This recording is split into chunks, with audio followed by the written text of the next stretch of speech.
یہ مجموعہ ہے امام اہل سنت امام احمد رضا خان رحمۃ اللہ علیہ کے کلام کا۔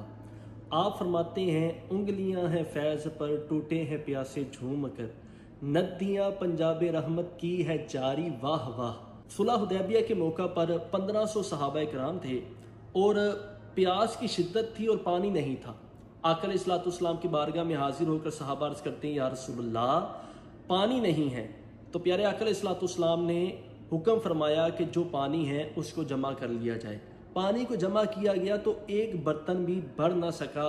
پیارے آقا علیہ الصلوۃ والسلام نے اپنا ہاتھ مبارک اس میں رکھا تو پانی کے چشمے جاری ہو گئے اور سارے صحابہ اکرام نے پیا، جمع کر لیا گیا، جانوروں نے پیا، حتیٰ کہ حضرت جابر بن عبداللہ رضی اللہ تعالیٰ عنہ ارشاد فرماتے ہیں کہ اگر 1,00,000 بھی ہم ہوتے تو پانی کم نہ پڑتا۔